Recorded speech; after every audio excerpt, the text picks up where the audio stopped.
Welcome to the Fumbles podcast, where we go deep into real life entrepreneur struggles and comeback strategies.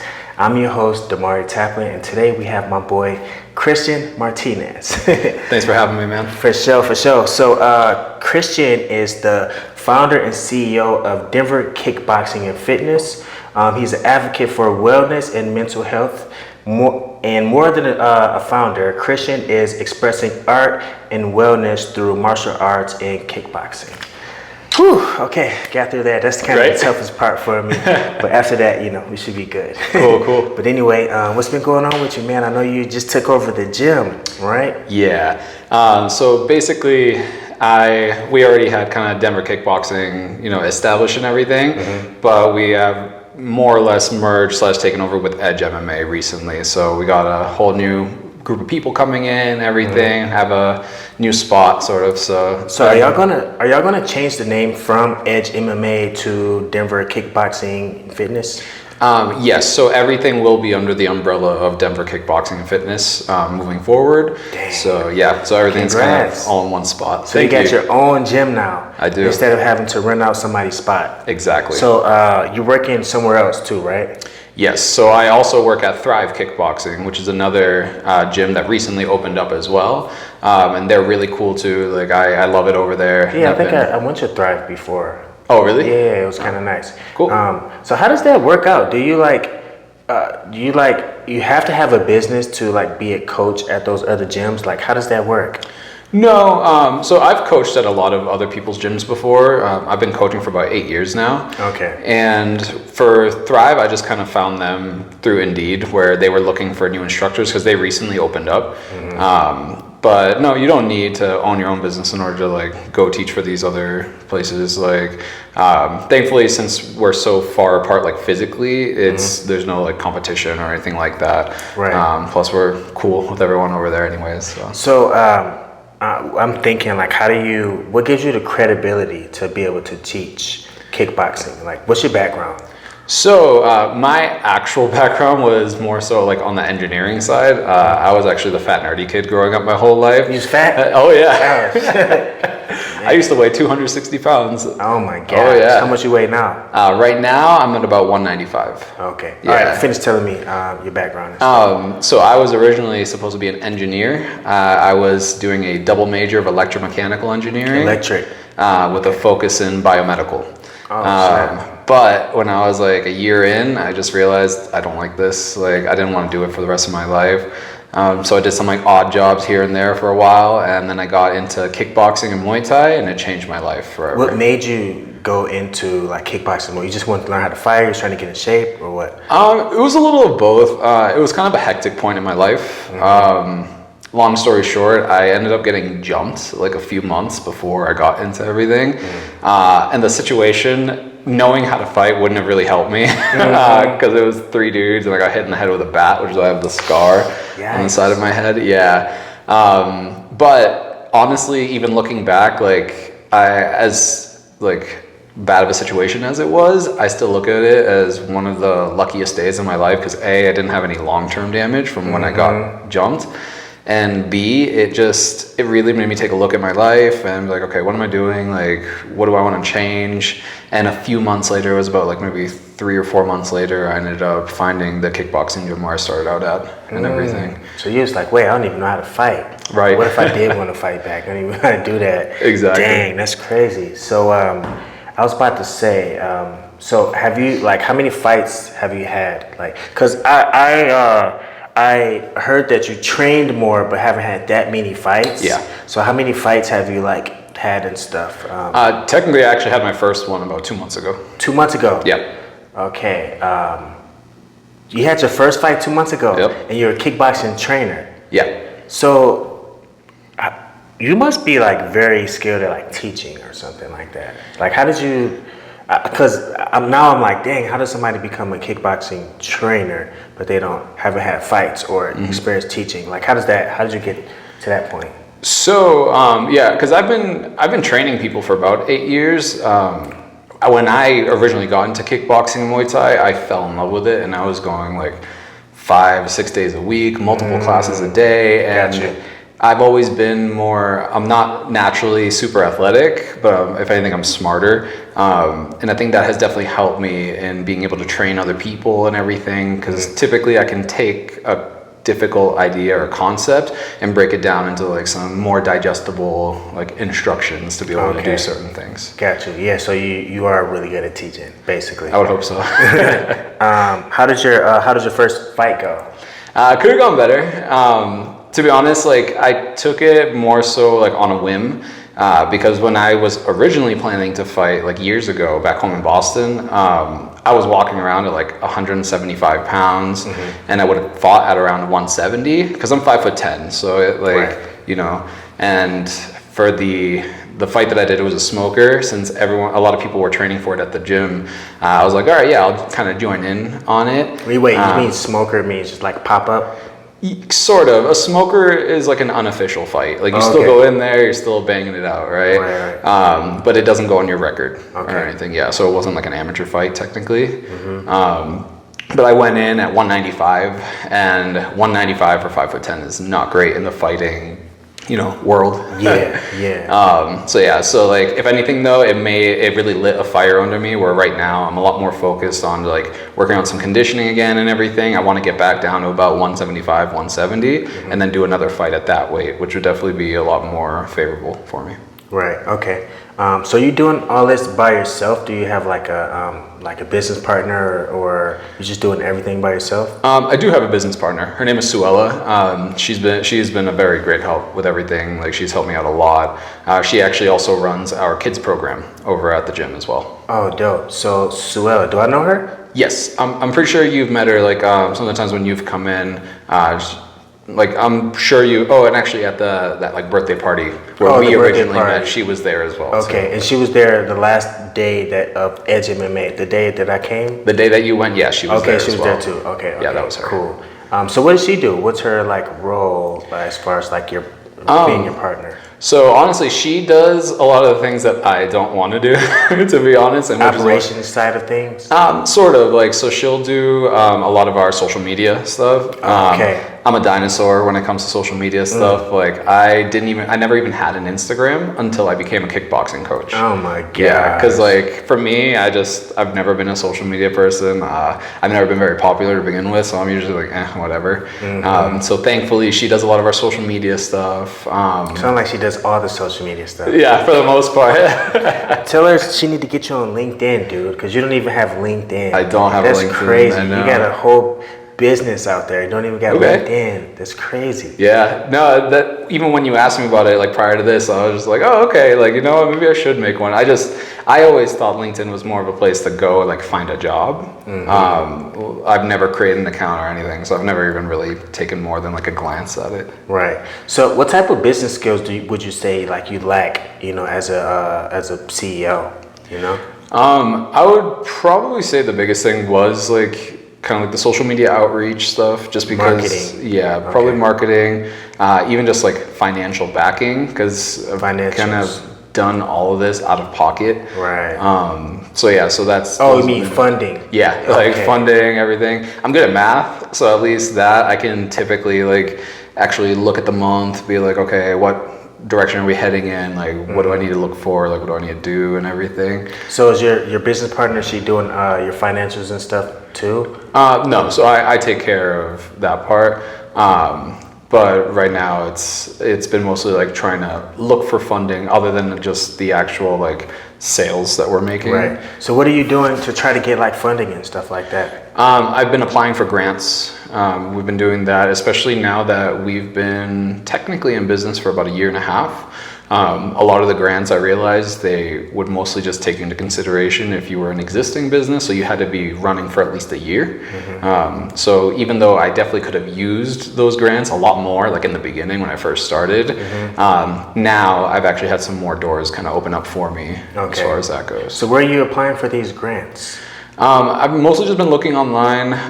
Verizon actually has a pretty good list. They do have one, yeah. There was also a small company that was on the same street as our like original location, that they got me in contact with a few places where I could sign up, and then they would essentially look through multiple different avenues, looking for grants and everything. So thankfully it was kind of consolidated. Yeah, after this interview, I want to connect you with this website/app called Hello Skip. Okay. So it basically has like all the grants for different areas of business, like for like restaurants or people who need a truck or whatever, but they just hand out grants to people. And you can apply to all of them in like maybe 2 clicks. It's very easy. I'm gonna connect you with that. And I'm gonna put it in the description of this video. Cool. But anyway, so you say you're applying for grants, all those different ways. What's like the next step for you, like as far as like business goes? Like, do you plan on adding new classes? Do you want to, because you basically run Edge Denver, it's not Edge MMA anymore. Yeah. It's Denver Kickboxing and Fitness. Yes. Yeah. Are you going to get like new trainers, or what's like the next step for you? Yeah, so I actually have quite a few plans, which I'm hoping to pretty much get done over the next year or so. But right now, my biggest thing is that I want to get to 75 members. We're at about 50 members right now, which is cool. Yeah. So I've been really happy about that, especially since we're still like having some people trickle in from Edge that like didn't know that, it had closed down and everything, and now they're switching over for us as well. So that's our big like milestone, is hitting 75 members, and everyone, all the people like leading up to 75 are going to be considered like founding members, and they're going to have their rates grandfathered and locked in so that they'll never have to pay more. Too bad I'm moving. I know, man. I definitely would have been, because I freaking love Edge MMA. Yeah. I don't know if it was just Denver Kickboxing. Well, it's okay. No, I feel you. I love that gym. Yeah. You know what I mean? I don't know if it was just Nick's like training and stuff like that, but that gym was fire, man. I told you, like we was talking about it earlier. Like all the other places, like clean, all the gym stuff is new, but this one had like wrestling mats, like old equipment, all the equipment you need, and it's just. And it's a community of people that show up, and you see each other all the time, Exactly. But anyway, so I guess we can start talking about some founder fumbles. We got all the good stuff out the way. So tell us about your like lowest moment as a kickboxing coach or as a CEO with your business. So about a year ago, we had originally opened up just down the street from where our current location is. And at first, it was great. It was a very big spot. It was about 4,000 square feet. We had a lot of area, a lot of room, very high ceilings. It was awesome. Like I liked the physical location, but the rent was super high. I was paying like $9,000 a month. Yeah. And needless to say, that $9,000 a month just in rent was bleeding me dry. How you supposed to live off that, Oh yeah, no, I couldn't. And that was the thing. It was just kind of a ticking time bomb of just like bit by bit. And every month it got more and more stressful trying to come up with that $9,000, and then utilities and just normal things that you have to buy for the gym, like paper towels, like soap, just, everything, Yeah, it sounds crazy. Yeah, so I was stressed out of my mind. It was just a constant struggle every day, sometimes just like waking up, it was almost as if like when I was sleeping was the only time that I would kind of get to like take a break from everything. That's tough. Yeah, and even then sometimes no, because like a lot of times when people have nightmares, their nightmares is like, oh, I was getting chased by a demon or something like that. But my nightmares would be like, oh, the bathroom's flooding. Like, oh, we ran out of this. Like, oh, I can't pay rent this month. That's crazy. So even when I was sleeping, sometimes I'd be like stressed out about the game. No, you was really going through it. So what did you do to keep your head in the game during all that stuff? Honestly, it was just, a lot of times I would actually think about my dad. So my dad passed away a few years ago, and it was the kind of thing that for me, like my family are all immigrants, like they come from Chile.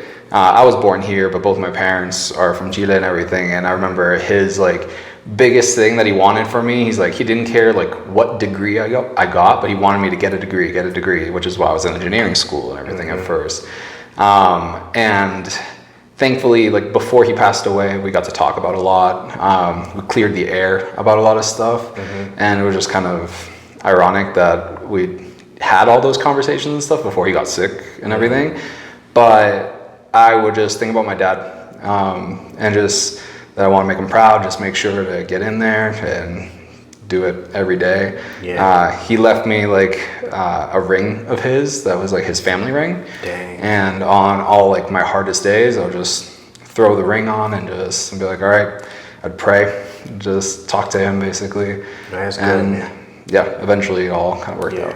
Would you say he was that person that like keeps you going, as far as like, that, everyone has a person, right? My person is like my wife and my mom, know. But who's that person that keeps you going? Yeah, I would say it was definitely both like the memory of my dad and my mom as well. She has helped me a lot, just my entire life, obviously. Like I had a great relationship with my parents growing up, which I see that as a big privilege because I know a lot of people don't have that, unfortunately. Right. So yeah, just trying to make them proud, and I know that they were always there. Like anything I ever needed, that they would do it in a heartbeat. Right. So yeah, it was definitely, I would just think about them. Because one of the biggest reasons I wanted to open the gym was to kind of have something for my family, you know? Even in the future, once I start having children and everything too, like I want them to grow up in the gym, like, be in there. I want, like, once they start walking, I want them kicking too. Right. No, that's dope. So what would you say was something recent that you learned that you wish you knew earlier? You know what I mean? Like some lesson or something that you wish you knew earlier as an entrepreneur, business owner. Honestly, like I wish I had taken all my projected expenses and increased them by like 20%. So if I thought I was going to be spending $1,000 a month on, XYZ, think no, $1,200 instead, because something always pops up. Always, like whether it be something breaks or we ran out of this or it's summertime, so all the utilities go up a little bit. Right. So I wish, like, I feel like sometimes that when I would like project and look at like how much I'd be spending and everything, I would like undercut certain things, and now I'm just like, I overestimate every time, because then at least if I don't end up spending that much, then I'm like, okay, cool, I saved money. Right. So what was your like recent, give some recent, you know what I mean, that happened that you, like a good example? So even with like having to do the merger now and everything, I was given pretty much the numbers of what the rent would cost and, utilities, stuff like that. But then there was lawyer's fees, and there was like things like rent that hadn't been paid from the previous one. So like I had to, cover that, or they hadn't been up to date on the utilities. So then I had to cover that. So it was like, instead of just thinking like, oh, I pretty much have to put 1 month's worth of spending in to kind of get everything started. It was almost like 2 months, if not a little more. Yeah. So once again, it happened even this late. Oh yeah. So what you gonna do like to stop making that happen, in the future? Well, at least now that I have everything like actually under my control, like I said, I'm good with numbers. So for me, I'm making sure that like I'm setting aside a budget, and thankfully right now the gym is in a position where it keeps itself afloat. It's actually one of the reasons why I have my second job over at Thrive Kickboxing, just because like that job pays for all my living expenses, and then the gym, everything from the gym stays in the gym. So any revenue that we have coming in right now, any profit that I'm gonna have coming in, I'm immediately gonna just invest it back into the gym, because there's a lot of changes I wanna make over there, a lot of renovations. I wanna spruce it up a little, because like it does have character, it was made in the 90s, and it definitely looks like it was opened in the 90s. So there's certain things I wanna do, like, repaint the walls. I've been looking into getting all like the carpeting, all that replaced and everything. Like I wanna spruce it up and almost do like a grand reopening. That's dope. Are you going to keep like all the trophies and the pictures and stuff up there? No, so those all belong to Sheldon. So he is currently in the process of going in there. He like stops in every few days or so, and has been grabbing his stuff. Stuff every once in a while. Okay. So if you can give a new entrepreneur, a new business owner, some advice that you wish you knew when you was just starting off, what would that be? It would probably be that whatever you think will be your hard day or the hardest thing or whatever, it's going to be harder. You're going to have another problem that comes up. Sue. Yeah, and if it's, even if it's not a problem, it's just however difficult you think it's gonna be harder. It's going to get harder. It's going to continue to get, the entrepreneur struggle life never ends. You think you faced the hardest thing you ever faced. Yep. Next year, or if not next year, then the year after that, it's going to be an even bigger challenge. Oh yeah. But all those challenges just make you a better entrepreneur. Absolutely. You know what I mean? But yeah, so if everything went right this year, you know, with your business and stuff, what is that perfect, what does it look like if everything went right? If you had a perfect year, what would that look like? So if everything goes right, then I'm hoping by the beginning of next year, we'll be at 75 members, at least fresh paint on the walls, so, you know, making everything look a little nicer. The renovations probably won't happen in that time frame, but I'm definitely hoping to kind of like bring back some of the vitality into the community that is there. Because one of the reasons that me and Suella even started Denver Kickboxing to begin with is that we were previously working at a kickboxing gym called Kick House, which was just like a franchise one. And it was about like 5 minutes away from where we are now. And they just told us all of a sudden, like, they're like, all right, in 2 weeks, the gym is closing. You know, like, it was around Thanksgiving too. So it was like right before the holidays. I'm like, oh, come on. They don't care about that type of stuff, man. No, they don't care. And at first I was like, oh, well, gotta find a new job, you know? But then one day I was like talking with her and I was just really thinking, and I told her, I was like, do you think we could do this? Like, do you think if we organize all the members from here, if we could just start our own thing? And so we did. We were asking around. We asked them, like, hey, if we were to start our own gym, like, would you guys be interested in following us there and everything? And yeah, no, and really the reason why we even stayed there, because I drive a bit to get over there. I live in Littleton. It's the community. The community was a great group of people. Like, I really love the community that we've built, and it keeps growing every day, especially now that we're combining with the previous members from Edge and everything as well. Honestly, it's been a really cool group of people to get to know, get to see them grow and everything. Because my favorite thing as a coach is like when you finally see them kind of have that aha moment, like they get that strike down, they get that combo down, like they get their footwork, whatever it may be, and seeing them grow and seeing some people that I remember their first day of kickboxing, they could barely throw a jab, and now they're sparring. Right. You know what I mean? Beautiful. So yeah, so I'm hoping that like revitalize the community, revitalize the space a little bit, and just kind of make a name for ourselves, you know? That's dope, man. I wish I could. I wish I would have been here for a little bit longer, because maybe I could have, you know, I could have helped out a little bit. You know what I mean? But so other than you know, building the community, getting some new equipment, and repainting the walls, is there anything else new that we should be looking out for? You know, this year or next year or so. Yeah, so we did actually, once we did the merger, we actually added a few classes in there. Like I added in beginner sparring, just because some people, like there's a bit of a jump, like going from taking the classes, just going right into sparring. Even if people are going light with you and everything, that gap in knowledge is evident, right? Yeah. So I started teaching a beginner sparring class in there, so that people who are interested in doing it aren't afraid of like going in, like, and nobody's like gonna just beat you up in there. Like I make sure to stay on top of them for that. But rather, like, you know, just go in and just learn some more of the basics of how to actually defend yourself live. You know what I mean? As opposed to just drills. And I never heard of that, like a beginner sparring class. That's fire. Congratulations on that. And also Chandra has that thing too. It's like dancing, like a dance fitness class. Dance fitness. Yeah, that's new too, right? Yeah, because when she had brought that up too, I thought it was a cool idea. I like it, especially because our member base had a decent amount of women in there, which tend to like that anyways. And I actually am a licensed Zumba instructor too, so like I'm about that dance fitness too. No, that's fire. But no, man, that's all my questions. You answered everything so perfectly, man. I appreciate you so much. Oh, thank you, man. But yeah, so everyone, thank you so much for, you know, joining this episode of Founder Fumbles. We talked about the highs, the lows, everything in between with Christian. If he inspires you in any way, shape, or form, please reach out to him. I forgot to give him your details. So where can people find you? You can find us on Instagram at Denver Kickboxing. That's typically the easiest way to get in contact with us because both me and Suella can get in contact with you through there. We also have our website, denver-kickboxing.com. Nice. Reach out to him at all those places.